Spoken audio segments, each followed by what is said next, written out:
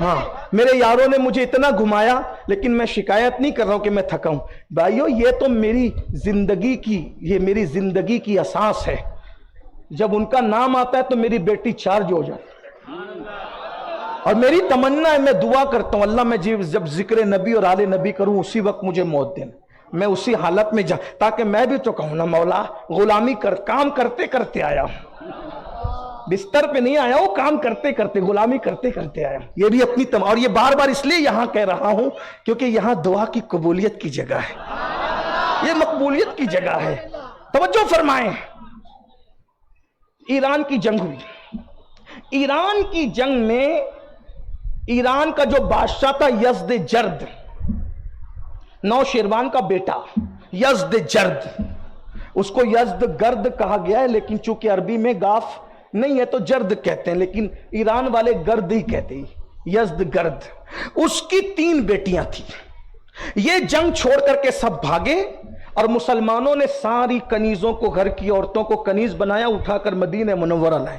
جب وہ لے کر آئے نا مدینہ منورہ تو وہ سونے میں 3 بیٹیاں لدی ہوئی تھی، اور جب لدی ہوئی تھی تو سیدنا فاروق اعظم رضی اللہ تعالیٰ عنہ نے، کئی روایتیں، میں ایک روایت سے پیش کر رہا ہوں کیونکہ ٹائم اتنا نہیں ہے ورنہ میں ساری کم سے کم 2-3 تو پیش کرتا، لیکن بہرحال ایک روایت سن لیں. تو فاروق اعظم نے فرمایا کہ یہ لڑکیاں کون ہیں؟ تو کہا یہ جو لڑکیاں ہیں نا یہ لڑکیاں بادشاہ کی بیٹیاں ہیں اور باقی سب اس کی کنیزیں ہیں. تو کہا اس میں یہ 2 میں جو یہ 3 میں یہ ہے نا یہ لڑکی یہ بہت غصے سے کچھ کا کچھ کہتی ہے. کیا کہتی ہے؟ تو فارسی زبان جو صحابی جانتے تھے کہا کہ یہ اپنے باپ داداؤں کو کوس رہی ہے کہ نامردوں میں دم نہیں تھا تو مسلمانوں سے لڑے کیوں؟ ہم گھر چھوڑ کے کبھی ہم نے آنگن نہیں دیکھا، یہ آج مسلمانوں کے سامنے انہوں نے ہمیں قیدی بنا دیا، اگر نہیں دم تھا تو نہیں لڑتے. اور فاروق اعظم رضی اللہ تعالیٰ، 2 روایتیں ملتی ہیں لیکن میں ایک پڑھ رہا ہوں، فاروق اعظم کے حوالے سے پڑھ دوں. مولا علی کی بھی روایت ہے. فاروق اعظم نے کہا یہ لڑکی بڑی بہادر ہے، یہ لڑکی بہت بہادر ہے، اس لیے میں یہ چاہتا ہوں کہ یہ 3 بیٹیوں کو آزاد کر دو اور اس میں ایک کا جو نکاح ہو اس بہادر کے ساتھ، جس کا نکاح ہو اسے حسین ابن علی ہونا چاہیے. اسی خاتون کو شہربانو کہا گیا ہے. تو ایک بیٹی کس کے نکاح میں گئی؟ امام حسین کے نکاح میں. ایک بیٹی شہربانو کی بہن عبداللہ ابن عمر کے نکاح میں، اور ایک بیٹی محمد ابن ابو بکر کے نکاح میں.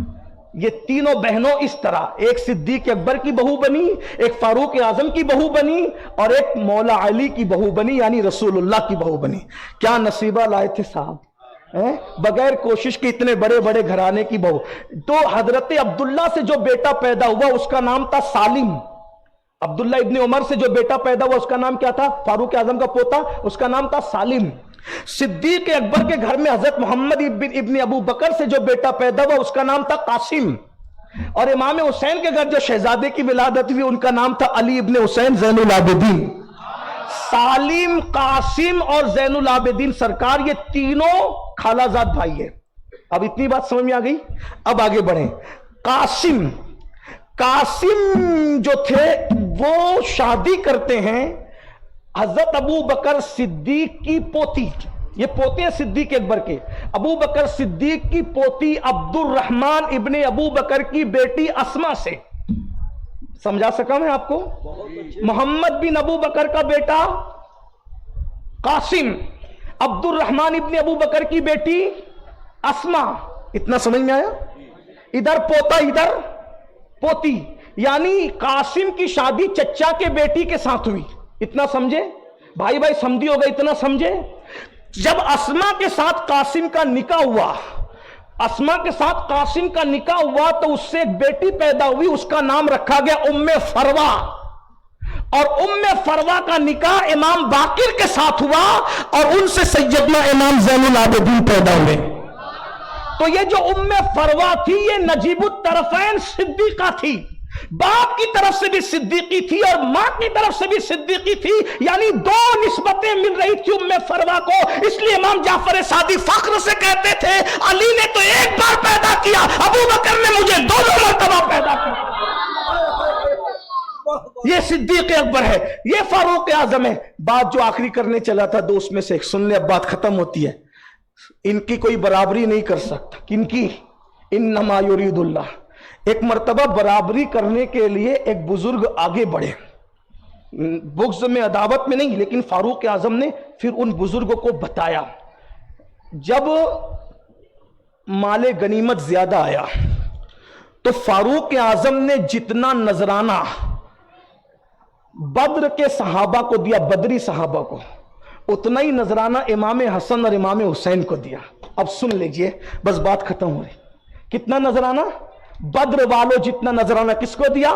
امام حسن اور امام حسین کو.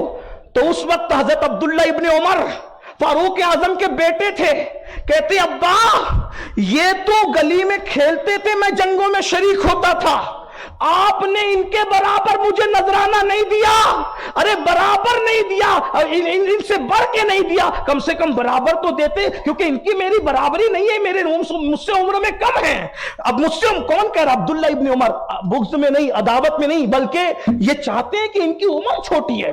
ان کی عمر، بعض لوگوں کی عمر چھوٹی ہوتی ہے مگر وہ چھوٹے نہیں ہوتے. یہ سبق ہم کو عباس ابن عبد المطلب نے سکھایا، نبی کے چچا نے. جب کسی نے پوچھا آپ بڑے ہیں کہ نبی بڑے؟ کہا بڑے تو وہی ہے، میں پہلے پیدا ہو گیا ہوں.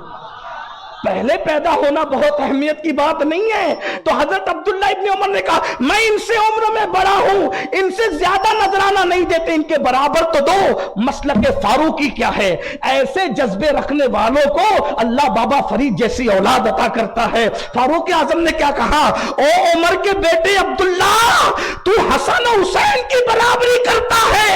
اگر حسن و حسین کی برابری کرنا ہے تو پھر مجھ سے سن، ان کے نانا جیسا نانا لا، ان کی ماں جیسی ماں لا، ان کی خالہ جیسی خالہ لا، ان کے ماموں جیسے ماموں لا. ارے لے آؤ ان جیسے. ان کا نانا محمد رسول اللہ ہے، لا سکے گا ایسا نانا. ان کی امی فاطمۃ الزہرا ہے، لا سکے گا ایسی ماں، لا سکے گا ایسی خالہ. رقیہ، کلثوم، ام کلثوم، زینب لا سکے گا. ماموں ابراہیم اور قاسم جیسے لا سکے گا. نانی جس کے لیے عرش سے سلام آتا ہے، ایسی نانی لا پائے گا. اور جب نہیں لا پائے گا تو ان کی برابری نہ کر. ان کی کون برابری؟ عبداللہ ابن عمر جیسی ہستی. آخری روایت ابن عساکر. فاروق اعظم کے دل میں کیا محبت تھی مولا علی. لوگ بعد میں آ کر کے سکھا رہے ہیں. اپنے زمانے کے بڑے عظیم مولائی کو عمر ابن خطاب کہتے ہیں. ہاں، مولائی کا مطلب جو مولا مانے، بس یہی بات ہے.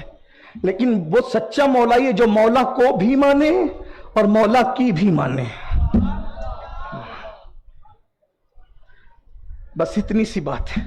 ابن عساکر کے حوالے سے روایت پڑھ رہا ہوں، اینڈ اسی پہ کرتا ہوں. ایک دن محفل سجی ہوئی ہے. توجہ، بہت خوبصورت بات ہے، اسی پہ بات اینڈ ہوتی.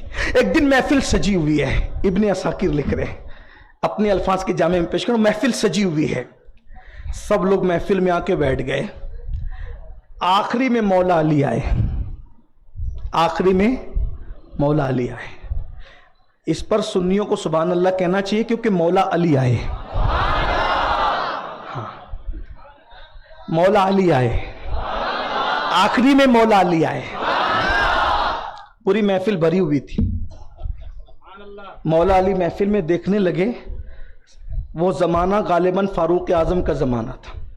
زمانے کے بارے میں غالباً کہہ رہا ہوں، لیکن روایت یقیناً ہے. اس کا ذمہ دار میں ہوں، ابن عساکر نے لکھا ہے. فاروق اعظم کہاں بیٹھے ہوئے تھے؟ بھائی ظاہر سی بات ہے کہ محفل کی جو جانے محفل تھا وہ محفل کے بیچ میں بیٹھا ہوا تھا.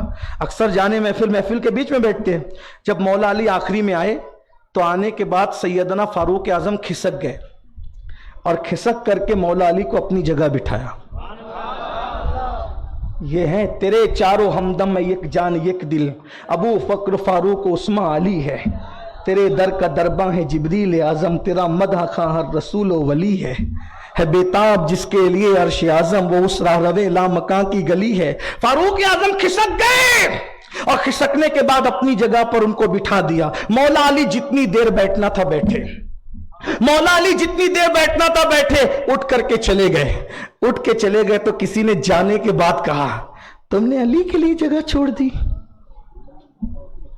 اس کا مطلب جگہ چھوڑنے پر بھی کسی کو کچھ نہ کچھ ہوتا ہے، اس کو کچھ نہ کچھ تکلیف ہوتی ہے. تو کہنے والے نے کہا کہ تم نے علی کے لیے جگہ چھوڑ دی. اس کا مطلب ایسے دور میں بھی لوگ پیدا ہو گئے تھے لیکن مولا علی مضبوط، فاروق اعظم مضبوط، تو بیچ کے لوگوں کو پھر یارہ نہ تھا نا کچھ کرنے کا، تو کچھ کر نہیں پاتے. ابھی آج کے کچے کان ہو گئے نا آپ لوگوں کے. اس یوٹیوب سے سنا تو کہیں وہ مان لیا، وہ یوٹیوب سے سنا تو وہ مان لیا. یوٹیوب سے دین لیتے ہو؟ دین یوٹیوب سے لینا ہے کہ صوفیہ سے لینا ہے؟ اللہ والوں سے کس سے لینا ہے بھائی؟ عقل سے کام لو. فاروق اعظم نے مولا علی کے لیے جگہ چھوڑی. مولا علی اٹھ کر چلے گئے، بیٹھنے کے بعد اٹھ کے چلے گئے. کہنے والا کہتا ہے آپ نے ان کے لیے جگہ چھوڑی مولا علی کے لیے. اب بھائی سامنے تو آدمی تعریف کرتا ہے، سامنے بہت کچھ بولتا ہے، لیکن اصل محبت تو پیٹھ پیچھے نظر آتی ہے نا. محبت کے 3 درجے ہیں علامہ صاحب، 3 درجے محبت کے. پہلا درجہ سامنے اظہار محبت، یہ منافق بھی کر لیتے ہیں. دوسرا درجہ پیٹھ پیچھے تعریف. تیسرا درجہ پیٹھ پیچھے لڑنا محبوب کے لیے، یہ آخری درجہ ہے محبت. اس درجے پہ بھائی لوگ بھی فائز نہیں ہوتے، اس درجے پہ ہر مرید بھی فائز نہیں ہوتا، اس درجے پہ ہر خلیفہ بھی فائز نہیں ہوتا. اس لیے کہ پیر کی برائی ہو رہی ہو، ہاں کبھی ایسا ہو گیا ہوگا، لیکن آؤ مولائے کائنات سے کیسی محبت تھی فاروق اعظم کو. سامنے نہیں، پیٹھ پیچھے تعریف نہیں. جب کہنے والے نے کہا کہ تم نے ان کے لیے جگہ چھوڑ دی، تو فاروق اعظم غصے میں آ کے کہتے ہیں کیا بکتا ہے، میں نے علی کے لیے جگہ چھوڑی، تجھے تکلیف ہے، کان کھول کے سن لے. ارے اس کے لیے جگہ کیوں نہ چھوڑوں؟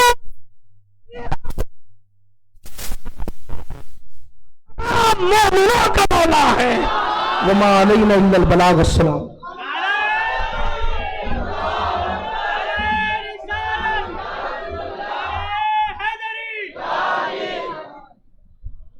سبحان اللہ. ہم سے مت پوچھو کہ بخشش کا وسیلہ کیا ہے.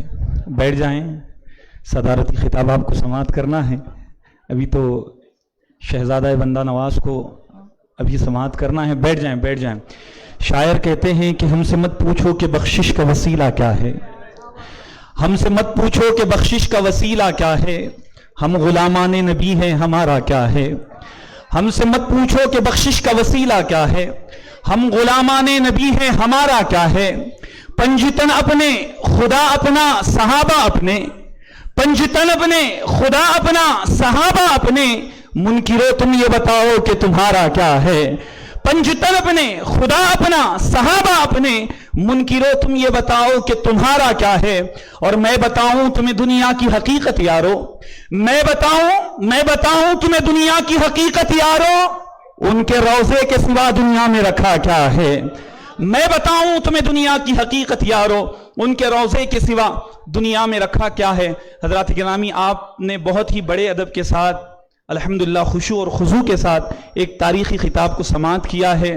جس طریقے سے شہزادہ مولا کائنات کی زبان سے الحمدللہ فضیلت اہل بیت اور فضائل صحابہ آپ نے سماعت کیا ہے. اب بڑے ہی ادب اور احترام کے ساتھ میں گزارش کرنے چلا ہوں. یہ 4 شعر پڑھوں گا، پھر صدارتی خطاب کے لیے میں حضرت قبلہ کی بارگاہ میں عریضہ خطاب پیش کروں گا. یہ وہی اشعار ہیں. حضرات گرامی، آپ کچھ دیر کے لیے بیٹھ جائیں. یہ بندہ نواز کی چوکھٹ ہے، جس کو بٹھانا چاہتے ہیں بٹھاتے ہیں، جس کو بھگانا چاہتے ہیں بھگاتے ہیں. بیٹھ جائیں. آپ نے بہت ہی ادب کے ساتھ سنا ہے. بد نظمی نہ کریں، کیونکہ وہ جذبہ اخلاق و وفا دیکھ رہے ہیں، طیبہ سے محبت کی ادا دیکھ رہے ہیں. یہ بزم شہیدی ہیں، یہاں بیٹھو ادب سے، لوگوں تمہیں محبوب خدا دیکھ رہے ہیں. یہ بزم شہیدی ہیں، یہاں بیٹھو ادب سے، لوگوں تمہیں محبوب خدا دیکھ رہے ہیں. جس طریقے سے سید امین القادری صاحب نے سیدی فاروق اعظم رضی اللہ تعالیٰ عنہ کا تذکرہ چھیڑا تھا، شیخ الاسلام بانی جامع نظامیہ علیہ الرحمت رضوان الشاہ امام انوار اللہ فاروقی فضیلت جنگ بانی جامع نظامیہ، جو فاروق اعظم کے شہزادے ہیں، انہوں نے اپنی کتاب میں لکھا تھا شمیم الانوار میں، وہ لکھتے ہیں نہ خنجر پاس ہے ان کے نہ وہ شمشیر رکھتے ہیں. کون میرے آقا. نہ خنجر پاس ہے ان کے نہ وہ شمشیر رکھتے ہیں، مگر ابرو کی جنبش میں عجب تاثیر رکھتے ہیں. نہ خنجر پاس ہے ان کے نہ وہ شمشیر رکھتے ہیں، مگر ابرو کی جنبش میں عجب تاثیر رکھتے ہیں. نہیں رہتا ہے دل قبضے میں ان کی ہم کلامی سے، نہیں رہتا ہے دل قبضے میں ان کی ہم کلامی سے، نہیں معلوم باتوں میں وہ کیا تاثیر رکھتے ہیں. نہیں معلوم باتوں میں وہ کیا تاثیر رکھتے ہیں، اور قصور اپنا ہے، قصور اپنا ہے، قصور اپنا ہے، ورنہ ساکنان شہر خاموشاں زبان حال پر ہر قسم کی تقریر رکھتے ہیں۔ یہ آخری لبائی، یہ وہ اشعار ہیں، میں نے یہ اشعار حضرت قبلہ کی شان میں، علی بابا صاحب کی شان میں رائشور میں میں نے پڑھے تھے۔ یقین جانیے وہ ویڈیو اتنی وائرل ہوئی ہے، وہ اشعار پڑھوں گا، پھر اس کے بعد مائک میں حضرت قبلہ کے حوالے کروں گا۔ لکھنے کی سعادت حاصل کی گئی ہے کہ گلشن خواجہ کا ایک مہکتا گلاب ہے علی بابا۔ گلشن، میں اپنی ایمانداری کے ساتھ پوری حاضری مکمل کر رہا ہوں اور پوری جو ہے خوشی اور خضوع کے ساتھ یہ جو ہے اشعار حضرت قبلہ کی خدمت میں پڑھ رہا ہوں، فیضان بندہ نواز سرکار لے کر۔ یہاں پڑھنا میرے لیے زندگی کی معراج ہے۔ لکھتے ہیں کہ گلشن خواجہ کا ایک مہکتا گلاب ہے علی بابا، گلشن خواجہ کا ایک مہکتا گلاب ہے علی بابا، خواجہ بندہ نواز کا انتخاب ہے علی بابا۔ گلشن خواجہ کا ایک مہکتا باب ہے علی بابا، خواجہ بندہ نواز کا انتخاب ہے علی بابا۔ در خواجہ پہ جو آتا ہے وہ خالی نہیں جاتا، در خواجہ پہ جو آتا ہے وہ خالی نہیں جاتا، فیض خواجہ کا ایک باب ہے علی بابا۔ در خواجہ پہ جو آتا ہے وہ خالی نہیں جاتا، فیض خواجہ کا ایک باب ہے علی بابا۔ ان کے سر پر ہے سایہ خواجہ کے فیض کا نثار، ان کے سر پر ہے سایہ خواجہ کے فیض کا نثار، نسبت خواجہ بھی لاجواب ہیں علی بابا، نسبت خواجہ بھی لاجواب ہیں علی بابا۔ آئیے بڑے ہی ادب اور احترام کے ساتھ میں ان کی بارگاہ میں عریض خطاب پیش کرنے چلا ہوں، جنہوں نے اتنی خوبصورت محفل کو سجایا ہے۔ میں بلا تاخیر گزارش کرنے چلا ہوں، آل نبی اولاد علی شہزادہ بندہ نواز تقدس ماں پیر طریقت حضرت حافظ و قاری سید محمد علی حسینی صاحب قبلہ سجادہ نشین بارگاہ حضرت خواجہ بندہ نواز گیسو دراز علیہ الرحمت رضوان و صدر نشین خواجہ ایجوکیشنل سوسائٹی و چانسلر خواجہ بندہ نواز گیسو دراز یونیورسٹی و صدر نشین کرناٹک اسٹیٹ وقف بورڈ۔ نعرہ تکبیر، نعرہ رسالت، نعرہ حیدری۔